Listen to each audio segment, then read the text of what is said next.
Hi everyone, welcome to this episode of our GoggleDocs podcast. Today we're going to be focusing really on some underserved groups in diabetes care.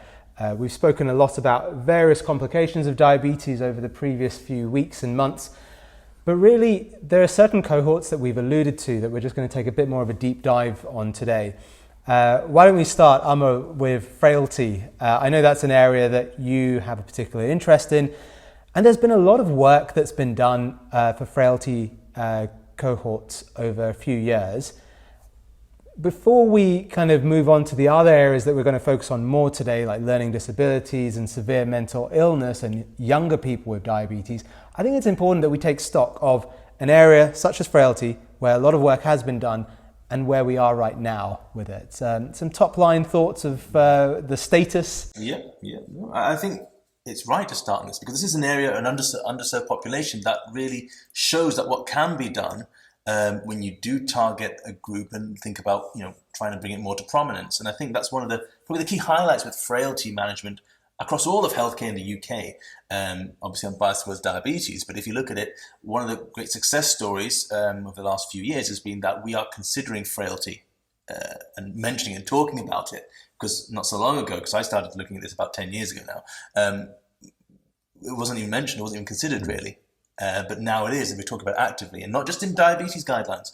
We're looking at it in CKD guidelines, we're looking at it in heart failure guidelines, looking at it in hypertension guidelines as well. So this thread comes throughout everything, and we're identifying that actually this is a group that needs to be looked at slightly differently to I guess, standard management, so to speak, in quotation marks. Even though a large proportion of the population are older and getting more frail because of life expectancy, etc. I think that's a real success story, seeing how it's translated into kind of actual clinical intervention. And that's probably a main success, I would say. One of the areas I think that we still need to work on in frailty is understanding a bit more, I guess, what we're doing, whether that makes sense or not, whether it's actually what we've said and what we're talking about is actually translating into real world benefit to people. Yeah. Is it making a difference? Exactly. All these things that we're focusing, all these QOF targets that have changed, what's happening downstream to that? Well, that's the key thing. We've had the QOF change a few years now. Do we know if that's working? Do we know what the effect of that is? I mean, we have the national diabetes audits, we have all these audits, but what actually are we looking at in that frailty population? And I think that's a key area that would also reinforce what we're doing and what we're saying as well. And I think that's highlighted. Is there a reason why we're not having much research in that area? It's underserved. Okay. So it's an area that perhaps has not been highlighted as much. I think we're changing now. We certainly have Diabetes UK, for example, has highlighted older adults and diabetes in older adults as a key research priority. Right. I know a lot of colleagues that I speak to are looking at actually doing PhDs in research in frailty and diabetes type 1 and type 2. Yeah. And so this is developing. This is we're getting more and more evidence. I mean, I've followed this for many years, as I've said. So in the last few years, we're seeing a lot more data and evidence coming through and prioritization of it. Yeah. So we will see that. And I think what perhaps a few other areas needs to be within the frailty and older adult populations, little subsets like care homes, like cognitive impairment, like specific frail groups, and within that, and end-of-life care, more research and understanding into that. We have sort of common sense and what theoretically makes sense, but more practical kind of data we need, and real world data, so to speak, to understand the impact of what we're doing. I suppose one of the things we're at risk of is not individualizing enough. By saying frailty, we're lumping together so many different, you mentioned care homes, etc., different unique scenarios. And we're almost at risk of doing the same thing again by just saying, frailty, one group. I know that one of our friends and colleagues, Sam Saidu, and his team have looked into, a few years ago, a systematic review of de-intensification of medications in older, frail people. And I think one of the things that came out from that was it was a very heterogeneous group. They looked at a number of different studies.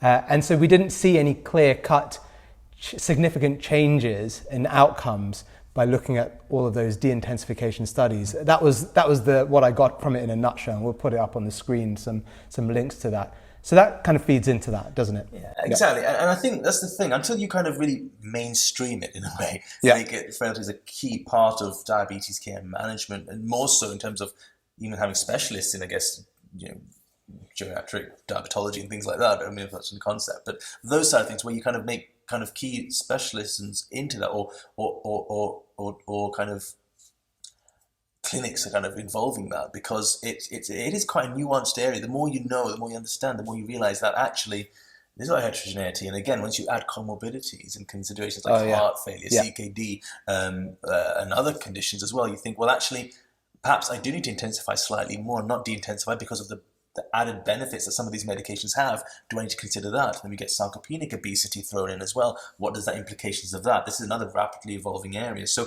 there's a lot of areas where we don't know enough, and then cognitive impairment again, and potential benefits of medications and interventions.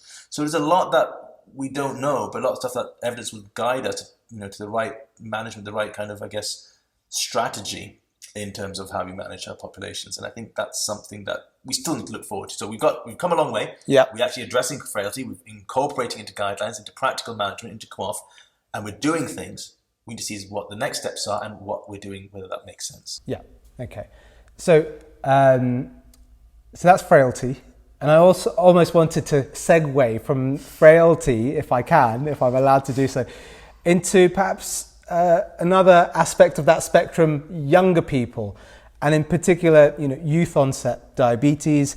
This is something that I think we're all getting used to almost, unfortunately, seeing younger people, and in particular, we're talking about people under the age of 40 being diagnosed with type 2 diabetes. And this is an expanding area. The rate of people who are being diagnosed in that cohort is increasing.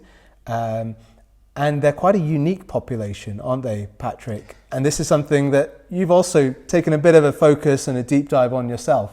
Yeah, as Amar. So I'm sure he'll come in with some of the evidence, particularly the evidence from the States, where they're a bit further ahead with us, at least in the research aspect. But in terms of need, we know this is a more aggressive form of diabetes, type 2 diabetes, that you get in this younger group.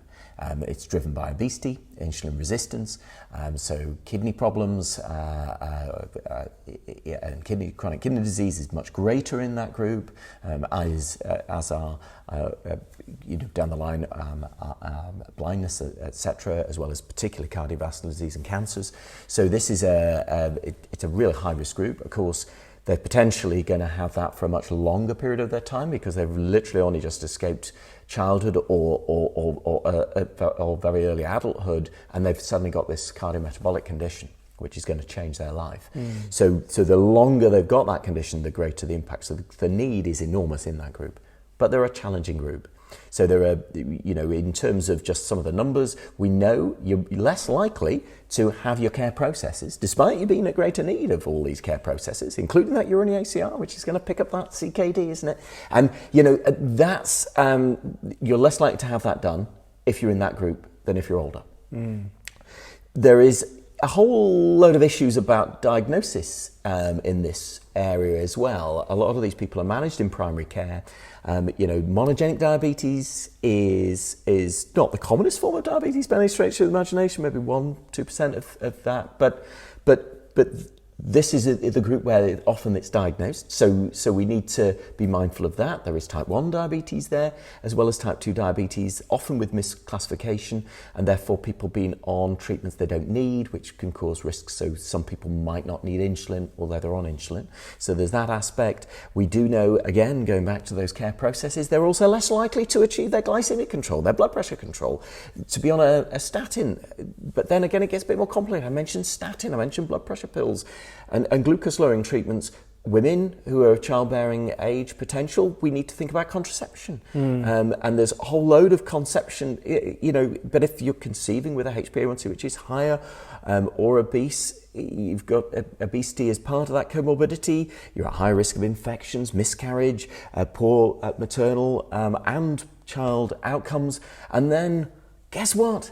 That mental health issues are a real problem within this group. That's possibly part of the reason why they've got their obesity. There's a whole load of interplay between maybe some treatments for mental health problems themselves, and obesity and type 2 diabetes. Deep breath. Yeah. There's a lot there. Let's take a step back, because I know one of the things that stood out to me was the ethnic association, the ethnic minority association. I think that's worth just spending a moment or two thinking about, because when we think about engagement, you're saying that there's a lower number of people having all of their key care processes addressed. And ethnicity is a major factor. And if we look at recent history as well, with the COVID pandemic, that was also another big driving factor in the disparity between people affected and how they were managed. Where does that come into it as far as you're concerned? I think there is an ethnicity issue, definitely, but some of that ethnicity issue is more complicated than we'd like. Well, than they think. So I think social deprivation is a real key driver of that. Okay. So I think what your colour of your skin or your ethnic background, to a large extent, if you come from the most deprived areas, then there are issues. So obviously there are some genetic issues specifically pertinent to South Asians or Southeast Asians in terms of higher risk of type 2 diabetes because of ectopic fat, visceral fat being a bigger issue at much normal weights that people would see in that group. So I think there are specific issues there. There's obviously language issues. There are issues in terms of people accessing healthcare. Partly, if they're recent migrants, we're undergoing a bit of a revolution in all our systems where we're having to come up with, I didn't know we had Arabic was an issue in terms of the needs of our population because it's changing so rapidly. But again, if we're not careful, we'll engineer systems which exclude those people, and therefore they're not going to come forward, and they've got significant health needs because they're often again from quite deprived communities if they're coming in to the UK. I think there's a thing around that. So there's some people who say that the system's not set up for supporting ethnic minorities in terms of supporting healthcare seeking behaviour. I think that's the key thing. We don't know. There's a lot we don't know in this, but there's things like we don't know different communities, different cultures, what the health-seeking behaviour is, what they see as relevant to themselves from a health perspective, but also seeing a clinician for. What do you mean by that? So if you expand on health-seeking behaviours and ethnic groups. So what drives people to see the doctor? What drives someone to see someone about their health, about their well-being, or just see a doctor in general and listen and I guess believe what the person says and undertake that? Yeah. And if you say, for example, to someone, okay, you need to change this diet. So what say you might say it from a general Caucasian background or UK background, and you won't really think specific to that person. What does that actually mean for them? You say you can't have carbohydrates. What does that actually mean? Or you limit your carbohydrates. But what does that mean when 90% of your diet is carbohydrate based? How do you do that? And you just say, well, you figure it out. Are we knowledgeable enough ourselves to advise on that? Or do we have access to people who do have the knowledge straight away to support the people? Again, what drives someone to see someone health? Do they think diabetes itself is an issue? Do they think being overweight is an issue at all? In a lot of cultures, being overweight is not an issue. It's a sign of health and wealth. Exactly. And there's all these elements of that, and we're moving, as generations change, we will develop that. But again, there's that aspect of things as well. And the system is not placed for that. Whilst it may be, say, at population level, there are issues, the system is not supportive of trying to change those issues as well. And that comes through understanding research, but also actually even just doing these things. We know it's an issue, so why don't we just do something about it? And I think that's an aspect. And you mentioned about ethnicity in South Asians, but within South Asians, there's a whole spread. We know the Bangladeshi community, for example, in COVID were the ones who had a higher mortality compared to the Pakistani, compared to the Indian. And so just even the subtle nuances are still relevant, and cultural differences between those groups. So again, there's a lot to unpack, really, if you want to go through it. But again, it's how there's an element of understanding, but an element of just doing something, and we're kind of doing neither. I think this issue about the system. I think, and then we've got to ask the question: well, what is the system? And it's, I don't know about you. We're about to go deep here, I can tell. Brace yourselves. But for me, and I work at a system level, it does have elements of I'm thinking the Wizard of Oz. So you think the wonderful Wizard of Oz is just a little green man on an organ. And now I'm not saying your ICB leadership are either little or green or anywhere near an organ, and certainly they have different genders. So yes, they're definitely not just men. That's definitely true. But the numbers are small. And the teams are small, and the focus seems to be somewhat scattergun. And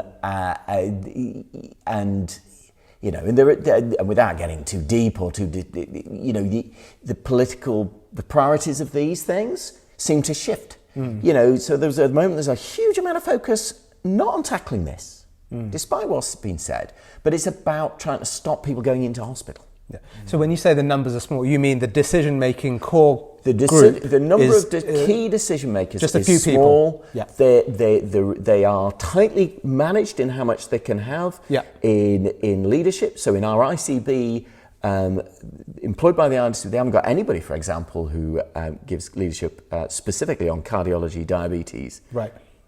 Who comes from any experienced background. Ethnic makeup background as well. And it's changing. So as I say, it's changing. So the declaration is North Cumbria is probably as traditional British, white British as it is, but it's changing because the country is changing, and so, you know, and it's changing quite rapidly, and that's challenging for lots of different social reasons, practical reasons. But I don't think our systems have caught up with this. They've not been invested in the right way, and it's sort of, you know, it's almost like we're playing catch up. And because of that, if you're ever playing catch up, who gets harmed? The people you've left behind, and that's what we're talking about in this situation. So I think at the heart of this, it requires an acceptance that we need to speed up what we're doing. There needs to be a drive for this, and it needs to be appropriately resourced. And where the money's going to come, and tough decisions maybe need to come, because you can't serve everything. But it makes me feel sad and guilty and responsible, because what you're saying is absolutely right in terms of the challenges, and we're just really not properly geared up. You work in Birmingham, so maybe it's a much more ethnically mixed community. You work in London, the same. But the challenges, I suspect, are still there. One thing I was just going to say, I mean, that's a massive area, and it's complex. It's like a big steamer that we're slowly going to have to move. But one thing that is there for this youth-onset diabetes is obviously the T Today programme. So the press release from NHS England was back in August 2023, and in essence, it's the incentivization for primary care to focus on this group, to call these people in, to start engaging with them. It's the first step, perhaps, to a very long and windy road, but nonetheless, there is something there. Do you want to expand on that a little bit? I just want to talk a little bit about this. It's not quite a dichotomy, but an interesting area from an ICB perspective, from a regional, local perspective, is that we talk about frailty and a group of individuals who perhaps quality of life matters more over life years, and kind of they have a lot more multi-morbidity, and a lot of the interventions we talk about, SGLT2s, GLP-1s, and a lot of these medications, and the management of type 2 diabetes and diabetes generally is about looking at the complications, and this group may benefit more from some of these medications. However, which group? The frail ones, because they have all these comorbidities. So but actually, there's almost a focus looking at the youth onset type 2 and the younger onset of such conditions, because the potential these interventions and intervening, maybe not just medication, other interventions have on the trajectory of the disease. Yeah, of course. And reducing the complications, because we've seen, from the Today studies, the American studies, and a lot of this data is from America. What I'd like to see is more UK-based studies, and UK data is the honest answer, but looking at complications, be it in pregnancy and the risk of complications to the mother and fetus, be it in risk of complications of diabetes itself in people with youth onset, but also even other complications such as from obesity, but also cancers as well. And this recent paper looking at age of onset of diabetes and type 2 diabetes and the incidence of cancer, and so there's an increased risk of cancer or incidence of cancer with earlier onset of diagnosis of diabetes. So any intervention that can reduce that glycemic burden, the number of years or time spent in that abnormal glycemia, so to speak, might have more intervention. So you're kind of looking at it from a perspective of you've got two spectrums, and how do you intervene with both of them? I suppose one of the things which, just whilst you were talking there, I suppose when we're talking about older people, maybe we should be looking at a complication-focused outcome. So we should be using agents that help prevent those complications or mitigate those complications.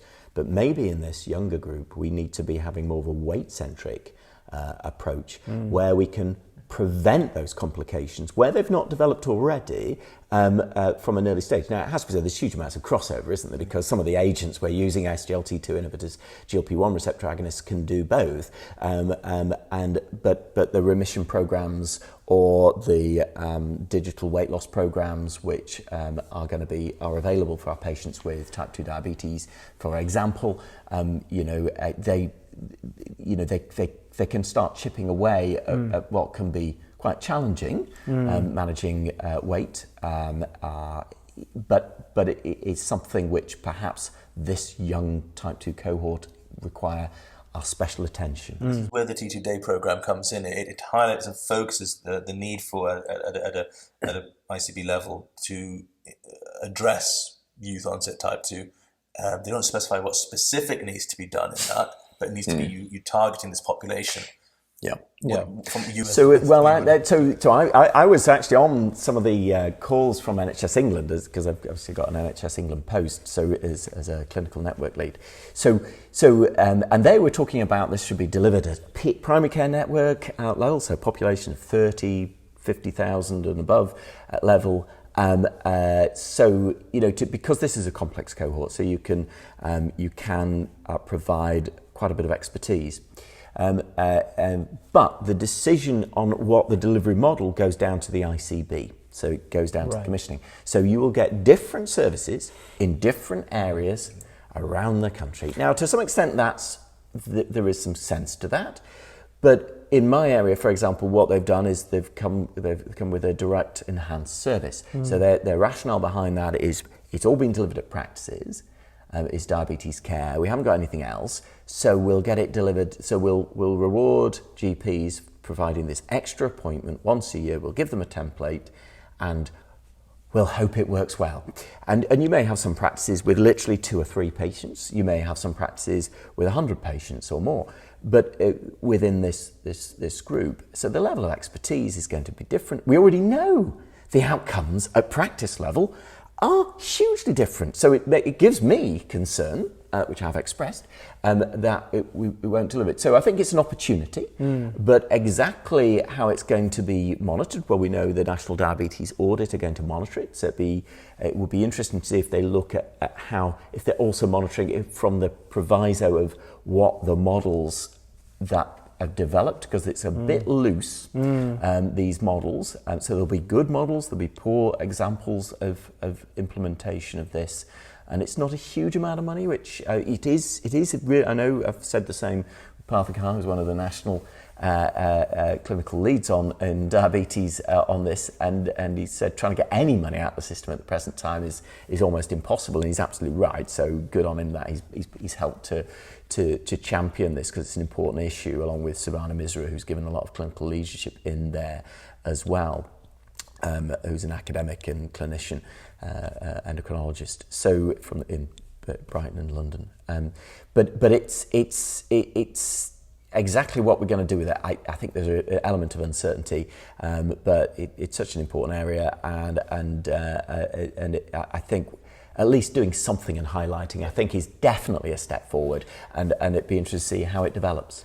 I think I'm trying to compare and contrast that to the frailty approach. Yeah. And I think one thing that was quite clear with frailty was its presence in national and international guidelines for type 2 diabetes. And what's lacking at the moment is integration of youth-onset diabetes management within broader diabetes guidelines. If you think about ADA EASD consensus statement from years ago, very early on, they were starting to, maybe 5-10 years ago, there was mention about, individualizing HbA1c targets, looking at different patient characteristics. Yep. I think that's missing from my perspective. Correct me if I'm wrong. I think we'll get there. But that's, I think, needed to get the message across to the broader kind of healthcare professional community, and then for that obviously to also filter through to people living with the condition as well. But watch this space, I suppose, isn't it?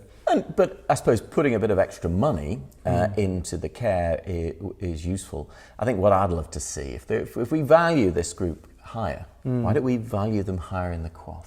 I tell you what, if you get GPs to be paid more to look after this group and to get them at treatment targets, do you know what? We might make a bit bigger effort. Controversial. Very controversial. I'll have, plenty of people living with diabetes who won't be in that group who will be saying, well, hold on a minute, am I not as important? But perhaps from a population health perspective, I can see the arguments for that as well. Everybody's very important, obviously. I'm not trying to dismiss people's I importance, know. I'm just saying from a system perspective, the costs, the numbers of years life expected, there are some at higher risk than others. Yeah. Just as there are some frail people who are more vulnerable to some of the treatments we use for diabetes or for high blood pressure and beyond. Which we can harm by doing what we think is a good thing. Actually, their risks of harm are greater. It's complicated, this healthcare, isn't it? Yeah, but I agree. We have to start thinking outside the box a little bit with all these different cohorts and the unique individuals within those cohorts. And this is just a perfect example of how damn complicated it all is. So youth-onset diabetes. We've spoken about the T Today program, the complexities of it all. Perhaps going forwards, more research. Amar, you mentioned UK-based real-world data, perhaps in terms of, what we're implementing and what the outcomes are of that, the impact down the line. One thing that I think was alluded to was. Do you want to add in something there? I was going to say. If we're talking, I think it's a good place if we're talking about these undermet groups, particularly in the association with these younger adults or who are developing type 2 diabetes, is the broad categories, and they are categories really, of learning disability and severe mental illness.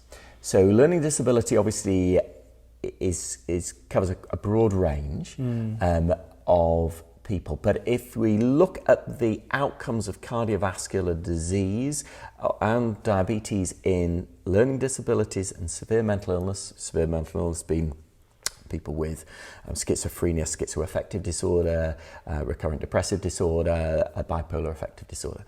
So those groups are awful. In terms of, let's clarify that quickly.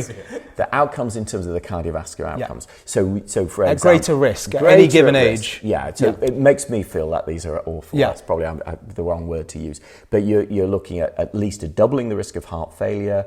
Actually, in learning disability, it might even be up to 200% increased risk, so tripling the risk.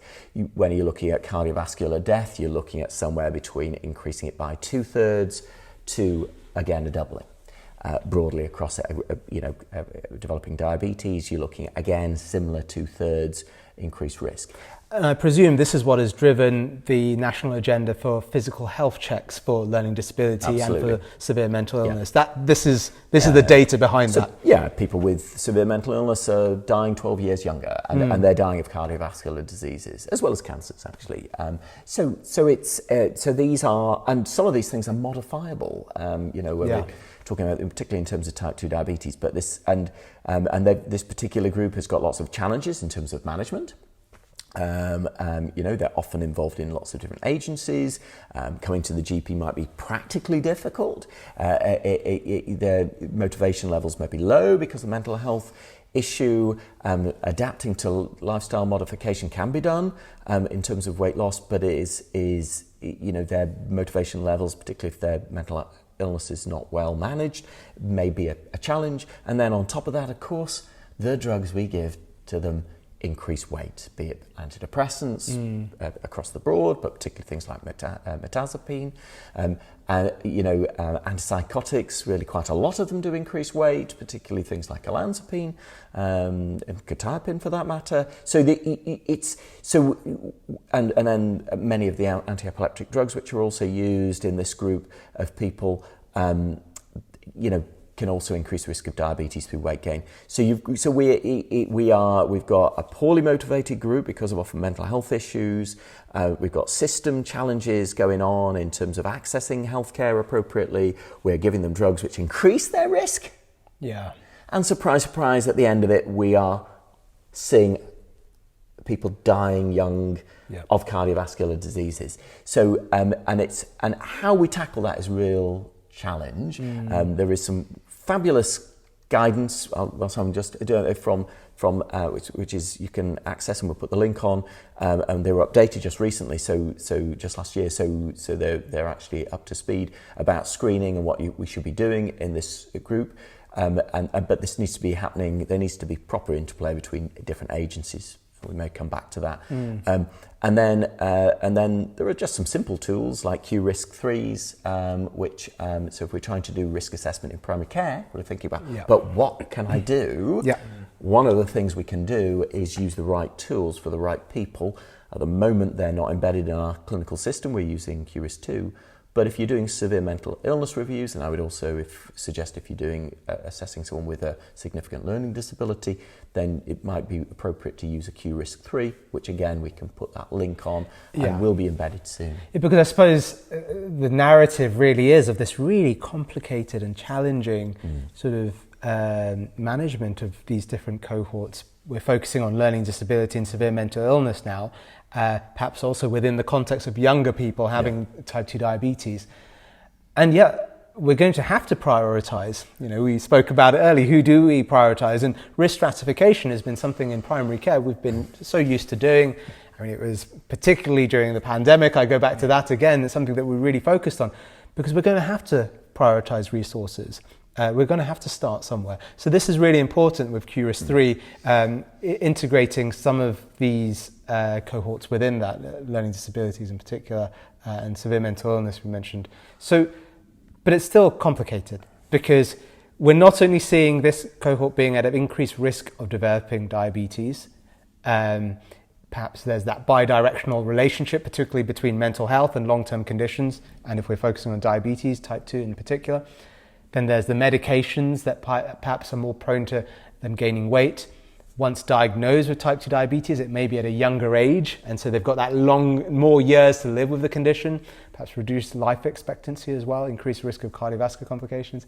And then the medications that we can use, obviously perhaps not having as much effect, particularly when it comes to weight, because we're trying to offset the weight that has been gained. What's your experience with this? I've kind of dumped all of that on your plate there. Amar, there you go.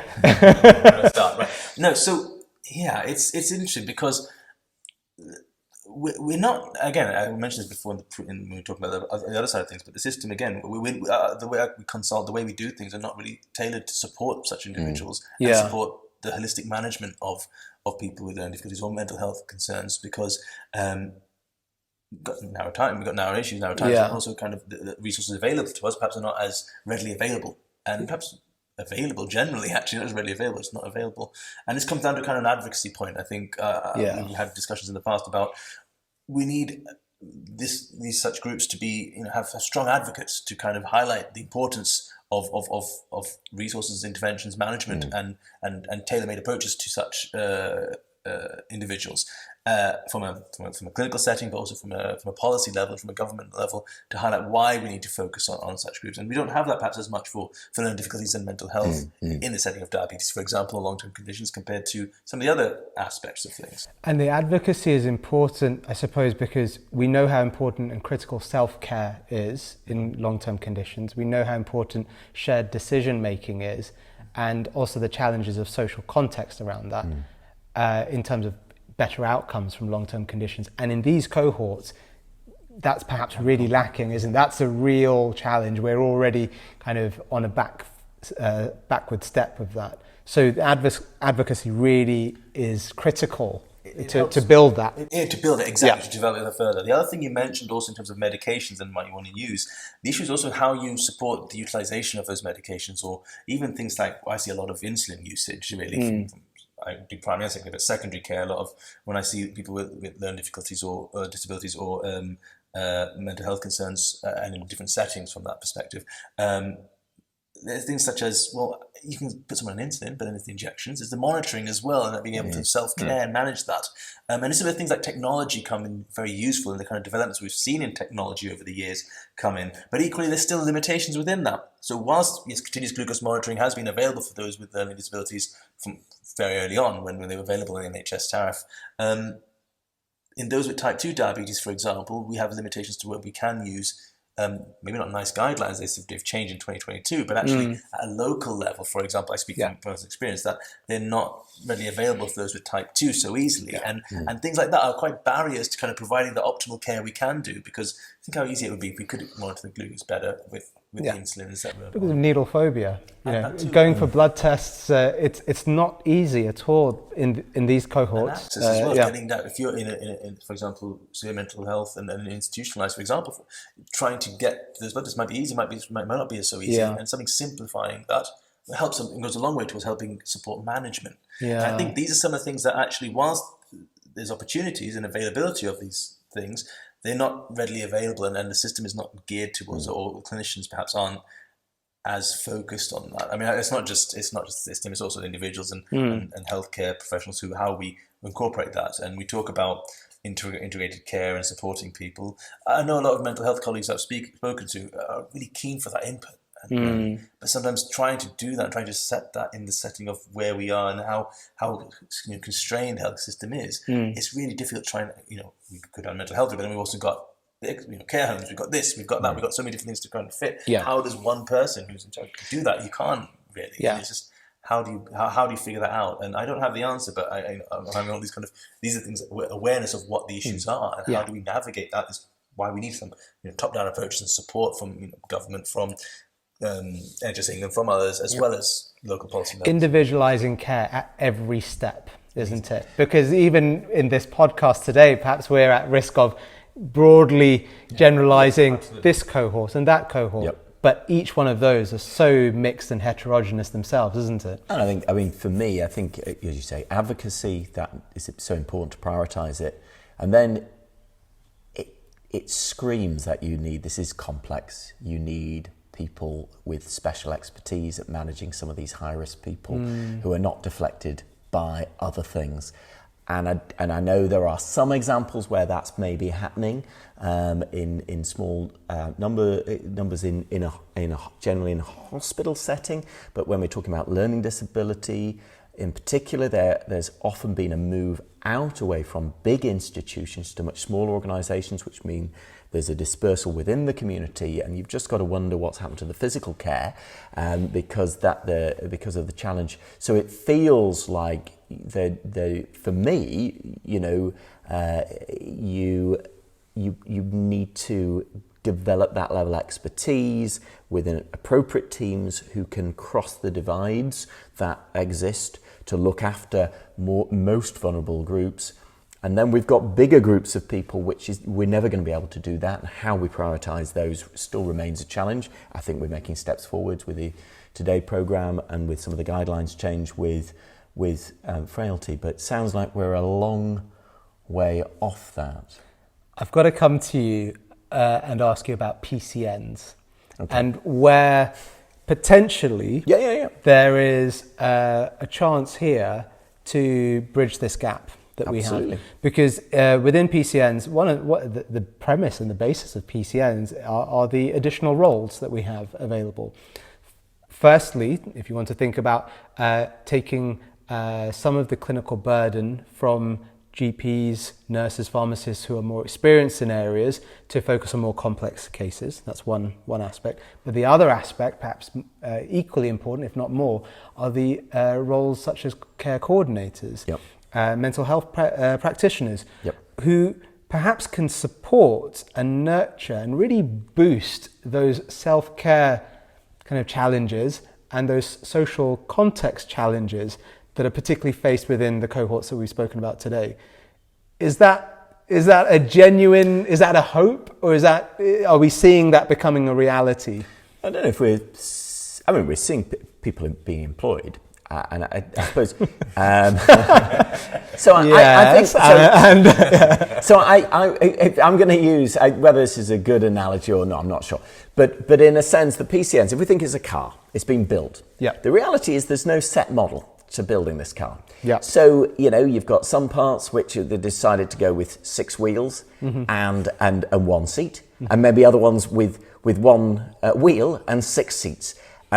I'm being slightly facetious there, aren't I? But what I'm saying is there's no set model, and on one level that's acceptable because we need to tailor it to individual needs. Yeah. But and all the roles you've discussed absolutely can deliver this big picture of tackling health inequalities by addressing population health, making sure those people, of greatest need get the greatest resource and invested in them. So that's what's meant to happen.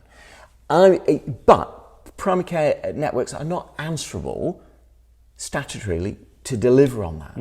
So I can't even ask them, what does their data look like? Okay, but I could do with a foundation trust. This is from a ICB level. So it's just to do with they've been organised, and you've got to be kind to primary care networks. They were set up literally just before the pandemic, delivered, and facilitated, deliver a fabulous vaccination program. Really, in many ways, the envy of most countries in the world. Alongside this clever scientists who developed all this stuff and how it was resourced. But in terms of delivery, that was a really important part of it. So there has been some fantastic things, but primary care is struggling, and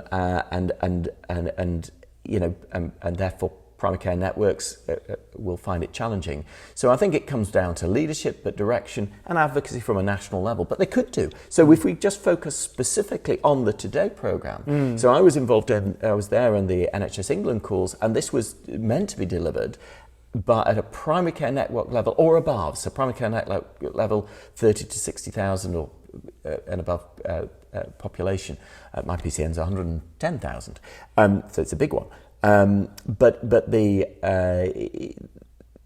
and NHS England was above this, so maybe PCNs joining together, etc., and working with foundation trusts to deliver the required expertise to deal with some of the issues we've talked about: psychological health, the issue of diagnostic uncertainty in some people, tackling more difficult to reach groups, severe mental illness, learning disability, but that's not mandated.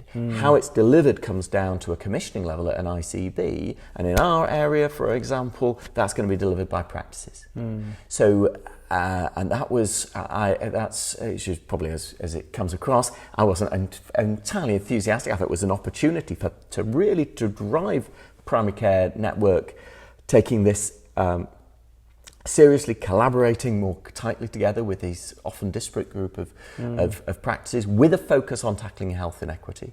But in the end, it's gone down the route of, well, that's too difficult. That's a too difficult thing to do. So what we'll do is we'll come up with a direct enhanced service. So we'll pay GPs 50 quid for each patient they see and do the tick box exercise. And I'm sure it will make some improvement, and it is all been audited by the National Diabetes Audit. So maybe we'll understand what's the best way to do it.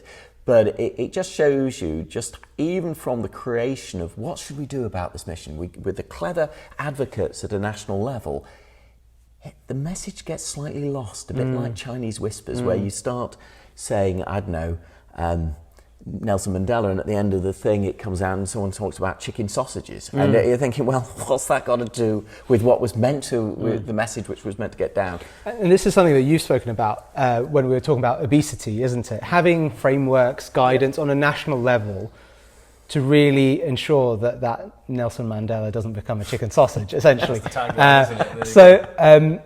And that's critical. And I suppose that as we're wrapping up this podcast, I think, we've spoken about awareness, we've spoken about advocacy, we've spoken about the clinical complexities and some national programs, but I think it perhaps does come down to having some togetherness in the approach, isn't it? And maybe just a final word on that sort of approach and what we can hope to see going forwards. Yeah, again, it's any intervention, anything that you do in terms of healthcare needs to have that collaborative approach. Yeah. And not just a local level collaborative approach. I mean, that's important, but it's got to be across the levels of care, as you see, be it the healthcare board, be it Foundation Trust, be it PCN, be it NHS England. There needs to be kind of direct communications and interactions between that throughout, not just at the initiation stage, but actually throughout the whole process, and then through to dissemination of the data and the findings. We talked about they're auditing it. We need to know what it's shown, not just being published in a general publication. It needs to be disseminated straight down to each individual in that chain, so that it kind of is shown this is what's happening, so what's doing or what's not being done, and therefore you can accountability at each level to kind of improving, not just saying it, but actually doing more than just here it is, there, done, let go, not my problem. You carry on and develop things. And people living with these conditions being part of that process, obviously. So there we have it. We've gone to some far-reaching corners, some deep kind of depths on this area, but I think this is going to continue to be a conversation that we have every step of the way. Whenever we have new innovations, new technology, where do all of these individuals fit into that, so that we can, get the best value out of all these scientific advances that we're having, as we're facing an increasing, burden and pressure of disease as well, as we go forward. Guys, thank you very much. Amar, Patrick, it's been great to discuss this. As I mentioned, this is going to be an ongoing conversation. I can see this, really featuring a lot in a lot of our content over the coming months and years. But we thank you if you've kept with us to this deep end of this podcast. We really appreciate that. We hope it's been interesting for you. Please do reach out to us across our various socials. But for now, that's all. We hope to see you soon. Take care.